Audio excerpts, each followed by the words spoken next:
Buongiorno e benvenuti a questa video intervista. Due parole per presentarmi, per presentare la nostra ospite Chiara Montanari.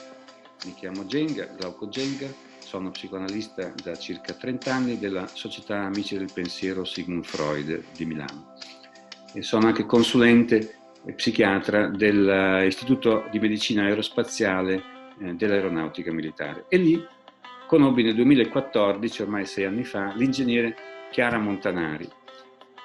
Chiara Montanari è stata la prima donna italiana a capo di più spedizioni, anzi in Antartide, come tutti coloro che partecipano alle missioni Enea in Antartide vengono nel nostro istituto per ottenere l'idoneità, per i controlli periodici del caso. E nel caso appunto di Chiara Montanari ci siamo poi rivisti nel corso di questi anni. Chiara, a mio avviso, ha qualcosa da dire. Ha qualcosa da dire a partire dall'esperienza fatta in Antartide, che lei ritiene una metafora del mondo contemporaneo, circa la complessità, gli alti rischi e l'innovazione permanente.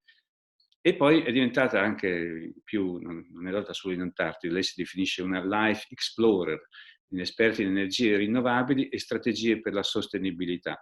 Ha fondato qui a Milano la Complexity Aware, una società di consulenza che intende risvegliare in ciascuno le capacità di creare strategie per prosperare anche nell'incertezza. E in un momento come oggi, come questo, io mi sono ricordato di Chiara e ho ritenuto potesse essere utile un'intervista come questa, perché metta a disposizione di chiunque voglia ascoltarci in questi minuti, diciamo, come ha fatto tesoro della sua esperienza in Antartide. Il come ha fatto tesoro in realtà è già stato, Chiara l'ha già pubblicato anni fa con Mondadori. Chiara ha scritto un libro bellissimo che è Cronache dai ghiacci, edito Mondadori nel 2015. Le domande che vorrei fare a Chiara sono tante. Premetto che non sono a conoscenza di tutte le risposte che vorrà darci. Conosco Chiara e lascio a lei, però sarà una sorpresa anche per me quello che vorrà dirci. Innanzitutto dobbiamo partire dal fatto che quello che tu hai realizzato in Antartide, in più missioni, non soltanto una, come funziona lì? Che succede? Occorre prepararsi per andare in Antartide, per andare giù in squadra, in un team? Ci sono esercizi da fare o precauzioni da adottare? E poi soprattutto, questa è la cosa che più mi preme, immagino quella sia una situazione di isolamento, di reclusione che tu e altri scienziati avete scelto di fare questa esperienza. C'è chi per 3 mesi, chi per tutto l'anno. Ha niente a che fare con l'esperienza che stiamo facendo adesso tutti quanti, di una reclusione forzata che nessuno di noi ha scelto. Non so se le due esperienze si toccano in qualche punto, in qualche modo. Beh, sì, allora intanto per spiegare cosa facciamo in Antartide, perché appunto di solito nell'immaginario collettivo ci sono le grandi esplorazioni, i grandi esploratori che vanno in Antartide magari in solitaria o in un piccolo team che attraversano e fanno cose abbastanza spericolate. In realtà il caso delle missioni in Antartide è proprio stare all'interno di queste basi, che sono circa 50 le basi in Antartide, perché l'Antartide è molto più grande di quello che immaginiamo spesso, è 2 volte l'Australia, quindi sono una cinquantina di basi di tutto il mondo. E appunto noi arriviamo con i team, per esempio alla base Concordia, che è la base quella del libro. È una base italo-francese che si trova in cima alla calotta polare, sta a 4.000 metri di altitudine, a 1.200 chilometri dalla costa, cioè dalla base più vicina, quindi siamo totalmente isolati, veramente remoti, e le temperature variano da meno 50 gradi in estate a meno 80 in inverno. Siamo lì in estate, un team di 70-80 persone, e dobbiamo realizzare nell'arco di 3 mesi tanti progetti, quindi siamo isolati, siamo confinati, siamo totalmente remoti, siamo talmente remoti che l'Agenzia Spaziale Europea studia i nostri team, proprio ci studiano come cavie da laboratorio per le prossime spedizioni su Marte, no? Quindi questo è il contesto. Dopodiché, come capo spedizione, io sono il grande capo, no? Come il capitano della nave. Io ho veramente tutti i pieni poteri in qualche modo per gestire questa spedizione, e non è facilissimo. Allora qui ci sono una serie di parallelismi con quello che accade oggi, che ci accade oggi con il coronavirus, a partire dal tema dell'emergenza e della gestione della situazione in situazioni estreme. Ovviamente l'Antartide noi siamo molto preparati, come accennavi tu, facciamo le visite per accertarci che siamo totalmente in salute, e poi c'è tutta una preparazione di addestramento all'ambiente estremo, diciamo, preparazione fisica ma anche preparazione mentale. Ci sono corsi da fare e a monte di tutto ciò c'è una selezione sulle competenze abbastanza importante, perché poi ovviamente lì, per esempio, la base è autonoma, no? Noi produciamo elettricità e questa deve essere prodotta da noi, quindi abbiamo un tecnico solo, e quindi se quel tecnico non è in grado di gestire la sala macchine della base siamo morti, perché a meno 50 insomma sopravviviamo molto poco. Quindi ecco, c'è tutto un tema di preparazione e selezione, e poi arriviamo là, e c'è anche la preparazione dal punto di vista, abbiamo tanti piani per portare avanti i nostri progetti, e poi quando arriviamo in Antartide succede tipicamente l'imprevisto. L'imprevisto è continuo, sempre, quindi fondamentalmente noi lavoriamo sempre in emergenza. E da qui il primo parallelismo. Tanti mi chiedono: ma come fai in Antartide a gestire un'emergenza? Intanto vorrei dire che gestire un'emergenza è un ossimoro, perché o stiamo in emergenza o stiamo gestendo qualcosa, no? Quindi già partiamo così. L'emergenza si può navigare, quello sì, e si può navigare se e solo se siamo preparati a navigarla, che ancora è un po' una specie di paradosso, perché tu non ti puoi preparare all'imprevisto, che per definizione è imprevisto, quindi non lo potevi prevedere.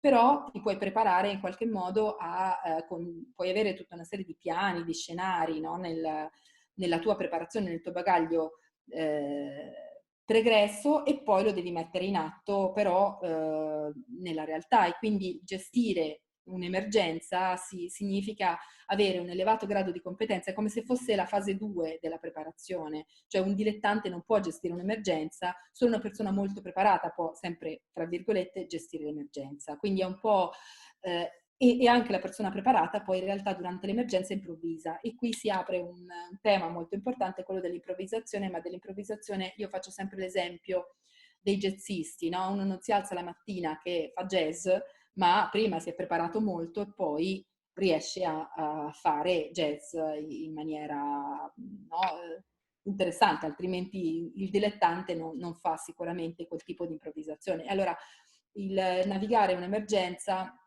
ha molto a che fare con questa parte, cioè si basa su una preparazione a monte molto rigorosa. E quando siete stati in Antartide, per esempio, mi verrebbe da chiederti, cambiano tante cose.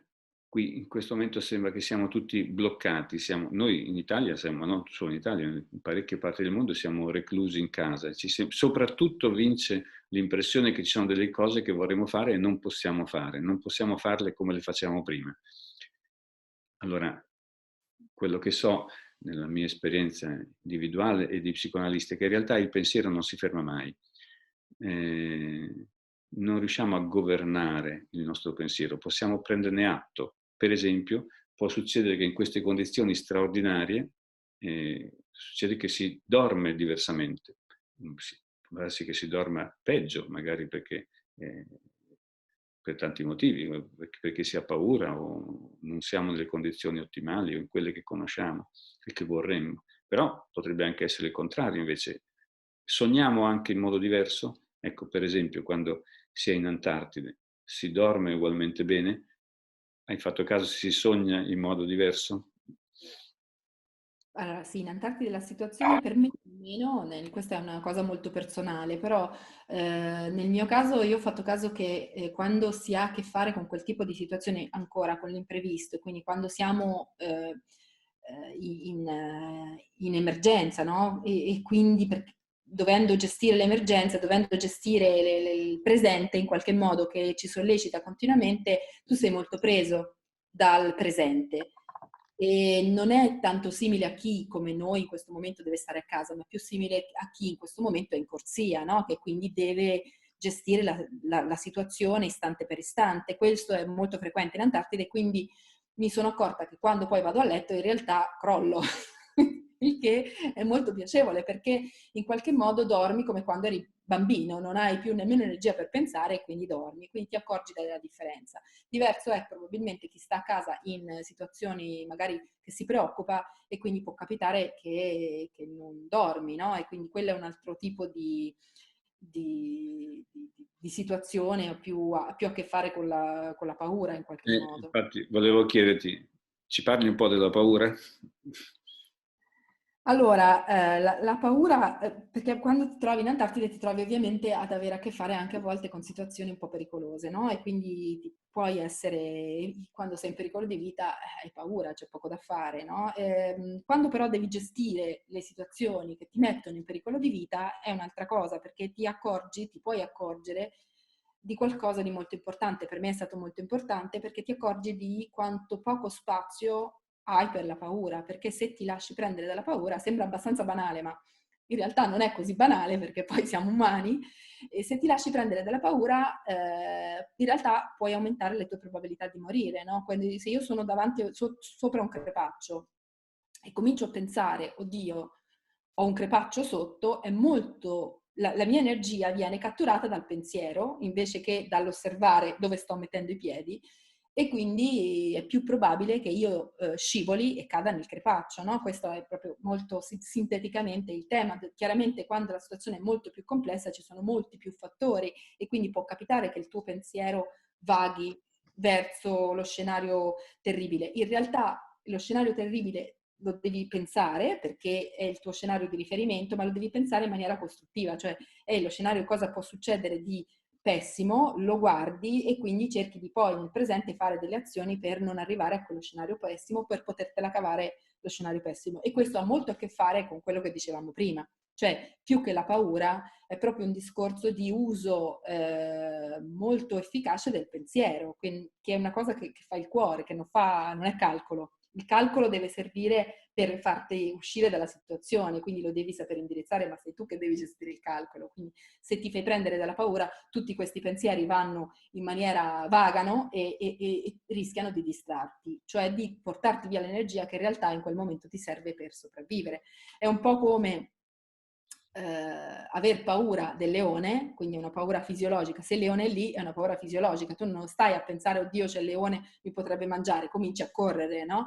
E invece a essere in salvo e aver paura che il leone arrivi. E in quel momento stai togliendoti energia. E quando il leone arriverà davvero, ci avrai meno energia a disposizione. Sai che una volta ti ho fatto l'esempio, ho portato il paragone con una dichiarazione del comandante Sullenberger, il famoso Sully dell'ammaraggio sull'Hudson, reso poi celebre anche dal bellissimo film Clint Eastwood, perché di quei 3 minuti che ha passato dal momento dell'oppio bear strike, dell'arrivo delle anatre, degli uccelli che hanno messo fuori uso i motori all'ammaraggio, lui dichiara che in quei 3 minuti, dice, non pensavo che sarei morto. Basandomi sulla mia esperienza ero sicuro di poter fare un ammaraggio di emergenza dal quale saremmo usciti tutti vivi. Quindi il pensiero della morte in quell'uomo in quel momento non c'era. Così ieri sul Corriere ho letto una notiziola, ma siccome in questi giorni si fa tanto parlare di guerra, siamo in guerra contro il virus, ed è qualcosa che, anche se non so dettagliare, è qualcosa che invece non mi è simpatico, non mi ritrovo in questo modo di dire. Per esempio, ieri è uscito questo trafiletto sul fatto che erano passati 50 anni dall'Apollo 13. Allora hanno intervistato gli scienziati della NASA e è un dettaglio quello che sto per dirti, e cioè nel film c'è la famosa frase Houston abbiamo un problema. Questa frase sembra che l'astronauta in questione non l'abbia mai pronunciata e effettivamente qui, a dare fiducia all'articolista, l'articolo dice che la frase pronunciata per esempio dalla sala della NASA è stata questo equipaggio torna a casa, ma la frase nel film è diventata il fallimento non è un'opzione. È un dettaglio, ma se accettiamo, magari ha fatto bene a fare il film così, compresa la frase il fallimento non è un'opzione, perché il film riuscito bene anche così, ma nella realtà il fatto che il tecnico NASA non abbia neanche pensato al fallimento, ma, se gli diamo fede, ha detto questo equipaggio torna a casa, è, dal mio punto di vista, completamente diverso. Perché questo fallimento non è un'opzione, c'è una negazione e intanto il tema viene posto ed è quello del fallimento. E quindi siamo con la paura della paura. Di fatto non sarebbero riusciti a riportare a casa. Se invece questo equipaggio torna, è chiaro che c'è quella dose quella dose, si è guidati neanche chiamarlo ottimismo, da quella razionale fiducia negli strumenti che si conoscono e nelle proprie capacità. Ecco, un po' questo mi sembra che echeggia quello che stavi dicendo. È una differenza enorme, hai colto magistralmente il tema, perché se io ho due pensieri a disposizione, no? Il fallimento, due modi di affrontare il problema. Il fallimento non è un'opzione. Che cosa succede? Che la mia energia vede il fallimento e si muove lontano dal fallimento. Se io invece all'orizzonte ho questa nave torna a casa, tutta la mia energia non è distratta da un qualcosa di brutto, cioè non si allontana da qualcosa di brutto, ma tutta la mia energia è concentrata sul problema e quindi tutta la mia energia è concentrata su un futuro possibile e quindi tutta la mia energia sarà tutta a mia disposizione. Nell'altra opzione, il fallimento non è un'opzione, metà della mia energia è concentrata sul fallimento e quindi si allontanerà dalla possibilità di fallimento, quindi ho poca energia a disposizione, cioè o meglio, ho pochi scenari a disposizione. Con questa astronave arriverà a casa, ho tutti gli scenari possibili per arrivare a casa, non sono limitata dal fallimento. Quindi il pensiero del fallimento è un autolimite. Sì. Ecco, e se potevi aggiungere qualche cosa in merito a che cosa ti è stato chiesto in questi giorni, perché non sono l'unico ad averti cercata, ad averti intervistata. Che cosa hai da dire sul fatto che siamo in tanti a livello mondiale, in una situazione che nessuno conosce, nessuno ha previsto, e come ti dicevo poco fa, perfino il fatto che i nostri governanti parlino di arrivo della fase 2 mi irrita, perché un po' legato alle mie alcune conoscenze di fisica e fisiologia di quando studiavo medicina, si può parlare di fase quando puoi parlare di un periodo, cioè quando sai non tanto la durata, ma che dopo la fase 2 ci sarà la 3 o la 3, la 4, la 5 e conosci l'intero ciclo. Non è quello che stiamo vivendo adesso, quindi è una menzogna parlare di fase 2, a mio avviso. Resta che cosa possiamo augurarci o su che cosa possiamo cercare di far leva per sostenerci. Lascerei a te l'ultima parola. Ma allora intanto probabilmente già nessuno, come dicevo prima, nessuno nasce pronto per gestire un'emergenza, no? È lo stesso avendo tanta esperienza e trovandosi come in Antartide, che ti sei trovato in tante situazioni di emergenza, ogni volta è nuova e quindi ogni volta appunto devi riuscire a fare il meglio che puoi. Quindi i governanti probabilmente stanno facendo il meglio che possono e non sono perfetti anche loro, dopodiché il tema della fase 2 può darsi anche che sia un tentativo di accompagnamento, appunto altrettanto il pubblico, cioè noi non siamo tutti addestrati per fortuna, perché o tutti pieni di esperienza sulle emergenze per fortuna, perché vuol dire che finora abbiamo vissuto abbastanza bene e quindi magari è un tentativo di alleviare un po' il carico psicologico. Quindi detto ciò, effettivamente non ha un gran senso parlare di fase 2 perché di fatto siamo di fronte a qualcosa di nuovo, a mio avviso, e quindi è un po' un tentativo di accompagnare verso il pensiero del futuro. Detto ciò, ecco, forse la cosa più importante, una delle cose più importanti che mi hanno chiesto è appunto come si immagina il futuro, no? Oppure la cosa secondo me un po' deleteria che possiamo fare è quella di pensarci come se niente fosse accaduto, cioè ora è uno stop, poi si riprende come prima. Io dubito molto che si possa riprendere come prima, ma non è una cosa negativa, non necessariamente una cosa negativa, può essere una cosa anche positiva, perché di fatto questo che è successo è già successo, quindi stare a pensare che non doveva succedere è un po' come pensare al fallimento, o stare a pensare che tornerà come prima è un rimosso, no? È una rimozione di ciò che è. Questa cosa ce l'abbiamo, a questo punto siamo in una fase di cambiamento, come in tutte le fasi di cambiamento, non solo abbiamo il trauma della perdita, e parlo delle persone che stanno a casa, chi ha un lutto reale è un altro discorso, ma noi che stiamo a casa, che siamo in qualche modo privilegiati in questa situazione, forse abbiamo l'opportunità di costruire il futuro, quindi perché da quando usciremo da questa situazione ci sarà un futuro da ricostruire. E allora usare questo momento di stop per riuscire a pensare cosa vorremmo portarci dal futuro, dal vecchio passato e cosa vorremmo invece cambiare, è un modo eccezionale per portare l'astronave a terra, è un modo eccezionale per costruire il futuro, perché in questo momento abbiamo davvero l'opportunità di essere protagonisti. Sarà molto più difficile più avanti, perché in una situazione di normalità contano più le posizioni, no? Quanta influenza hai di costruire? Poca, perché dipende da che posizione hai, se hai una posizione molto influente, ok, ma in un momento in cui tutto rinizia hai una grande potenzialità creativa e allora ecco, pensare il futuro in termini di potenziali della nostra individuale potenzialità creativa e protagonisti della potenzialità creativa, secondo me è un'opportunità che dovremmo non lasciarci sfuggire, o possiamo non lasciarci sfuggire. Possiamo lasciarci sfuggire.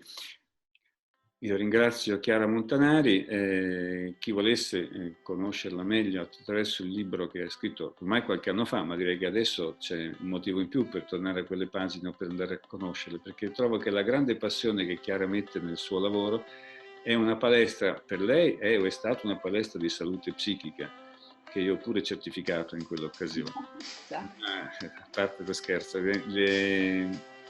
questa passione per la scienza è qualcosa che è capace di far tornare i bambini e questo ha a che fare con il mio lavoro di psicoanalista, perché è il bambino che si interroga quando, non so, butta una pallina sulla sabbia e vede che la pallina non rimbalza, la butta invece sul pavimento, la pallina rimbalza e dice come mai?